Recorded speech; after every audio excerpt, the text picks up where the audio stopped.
Hey, what's up everyone? Ashley here. Welcome to Ashley Talks Movies. So, Cruella is out in theaters and currently streaming on Disney Plus as part of the Premier Access option, and it's Disney's latest attempt at a live-action adaptation of sorts from its classic, animated IP. The film is set in 1970s London amidst the punk rock scene and follows a young grifter named Estella, played by Emma Stone, who dreams of becoming a fashion designer, but instead she spends her days with a pair of thieves pulling various cons. One day, her life is turned completely upside down when her work catches the eye of a fashion icon. So before I get into the full review of the film, while I have you here, do me a favor. If you like my channel and you like the videos that I'm posting, hit that subscribe button. I would really appreciate it. Also hit that notification bell so you get notified every time a new video is posted. Okay, so on to the review. Now, here's the thing about Cruella. I'm going to be completely honest with you. I was totally ready to completely write this film off. Because in my experience, Disney's live-action adaptations have been pretty hit or miss for me.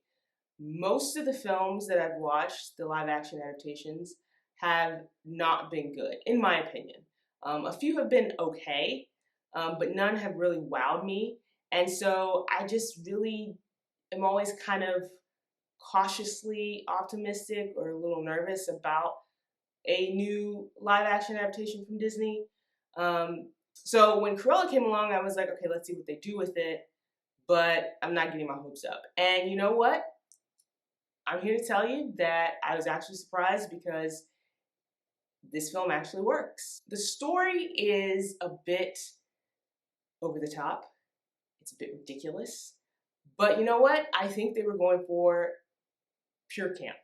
And if you go into the movie with that mindset, it works. A lot of it works because even though, again, the story is a bit ridiculous, there are so many things in this movie that actually work really well that sort of helps you forget about the fact that the story is kind of all over the place. Start off, the performances. Oh my goodness. So Emma Stone plays Cruella, and she looks like she's having a blast with this role. I mean, she is doing the accent, she's doing the swagger, she's got the costume and the hair, and she just looks like she's having a complete blast with this role, and she does an amazing job with Cruella, like a truly fantastic job.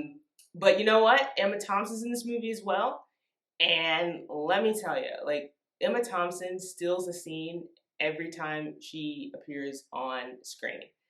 This woman is an amazing actress, and she's doing an amazing job in this role. Like, she is fabulous in this role that she's playing, and her character is just awful. I mean, her character is like the worst kind of person, like narcissistic, like treats everyone like terribly, doesn't care about anyone else's feelings, has no remorse, just is just awful person, and she does such a great job. I mean, it was just so much fun watching her play this type of role. I mean, she was just amazing. Also, another thing that really works with this movie are the visuals.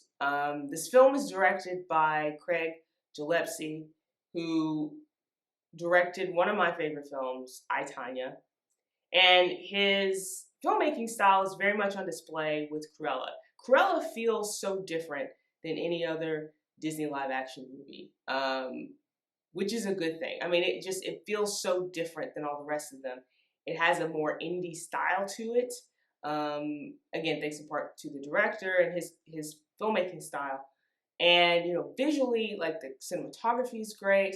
The aesthetics are really great. The 70s scene, London, the color palette that the film is working with here is really great as well. And also, fashion is a huge part of this movie. And so the fashion is just a visual treat. All of it. Like, if this movie does not get nominated for costume design or makeup and hairstyling for the Oscars, I would be very shocked, because the costumes are just amazing and the colors, they pop.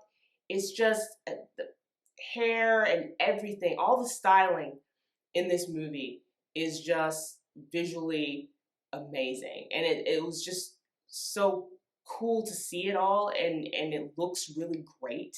And again, because fashion is such a huge part of this movie, they really amp it up. Like, it is at an 11. It is just amazing. Again, the setting of this film is 1970s London. You know, punk rock is a huge part of it. And so the soundtrack really adds to this film. And the soundtrack is amazing as well. There's a lot of, you know, rock hits. There's a lot of, you know, throwback songs on this soundtrack. There's songs that play. It feels like almost every scene has a song playing. I don't think that was the case, but it felt like it.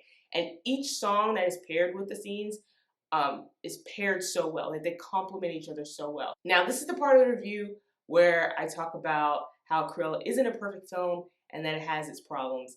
And the biggest problem with this movie is that it is way, way too long. Even though, for the most part, the film has nice pacing, it still just felt really, really long. And it's unnecessary. There's no reason for this movie to be that long. You can tell a concise story, and it doesn't have to be extended into 2 hours or more. And I think that's some of the biggest problems with a lot of these movies is, like, everybody wants to have like a 2 hour or longer movie. It's like, no, you can trim it down and still tell a really coherent story. And in fact, it'd probably be better if you trim it down to tell a story in a more concise way. Also, you know, this movie does try to infuse humor in it, in the story, and for the most part it works, but there are a number of times in this movie where the jokes don't quite land. I don't know if part of it was because sometimes some of the actors with their accents, it's kind of hard to understand what they're saying. Some of them kind of mumble and say things, so you can miss some of the jokes. But also, some of them I don't know if it was just the way it was set up. They don't quite land. They kind of, but you know, otherwise, like I said, if you can get past the story being just sort of over the top, and a bit of a mess at times, this movie can be a lot of fun. Like I said, it's so different than other Disney live action movies. The performances are great.